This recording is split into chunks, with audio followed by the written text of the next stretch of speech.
अब मैं विवश हो गया हूं ब्रह्मास्त्र चलाने पर।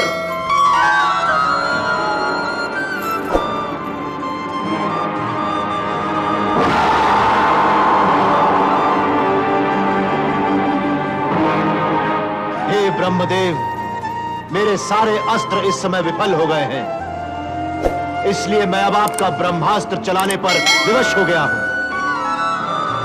मैं जानता हूं कि इस ब्रह्मास्त्र के छूटते ही आपकी बनाई हुई कई धरतियों और कई लोगों का विनाश हो जाएगा। ये संयमनीपुरी भी एक खंडहर बन जाएगी। परंतु मेरे पास और कोई साधन नहीं रहा जिससे मेरी प्रतिज्ञा पूरी हो सके।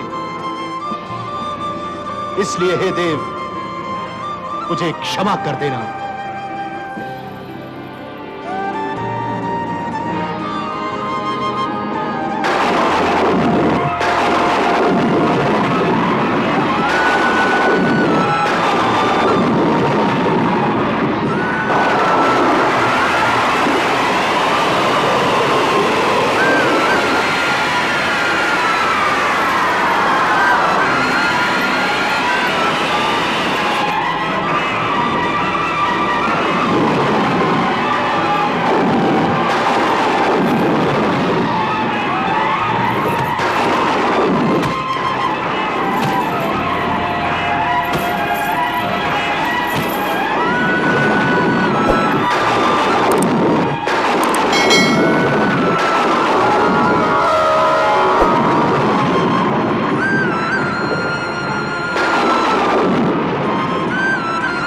अर्जुन,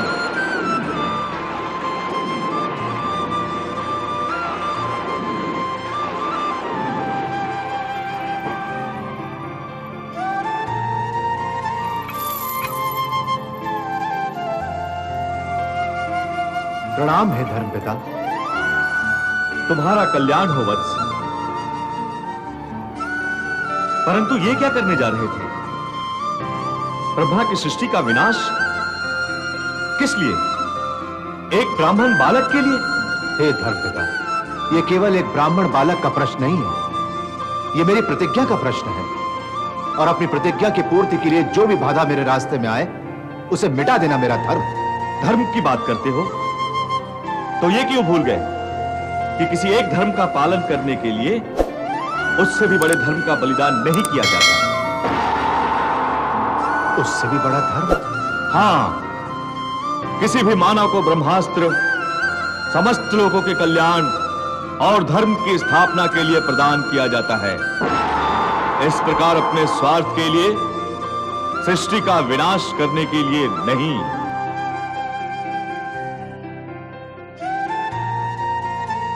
मेरे स्वार्थ के लिए?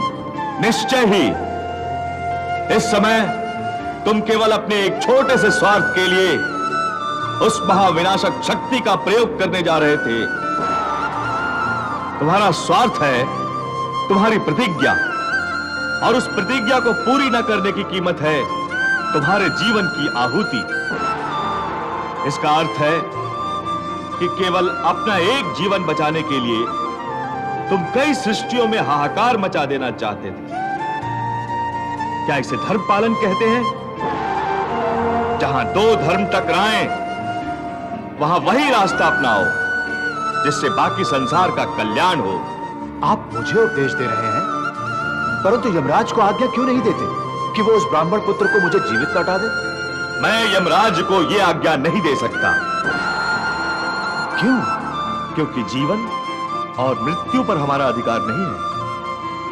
हम देवता लोग स्वयं भी अमर नहीं हैं। हमारी अवधि बीतने पर काल भगवान हमें भी मृत्यु पाश में बांध कर ले जाते हैं। इसलिए एक मृत बालक को जीवित करने की हट को छोड़ो और इस ब्रह्मास्त्र को अपने तुरीर में वापस रख दो। मैंने इसकी शक्ति वापस ले ली है। अब ये तुम्हारे काम नहीं आएगा। इसका अर्थ यह है कि इस अवस्था में मेरी सहायता कोई देवता नहीं कर सकता? जो देवताओं के भी देवता हैं, वो भगवान श्री कृष्ण इस समय धरती पर ही है। वही तुम्हारी सहायता कर सकते हैं।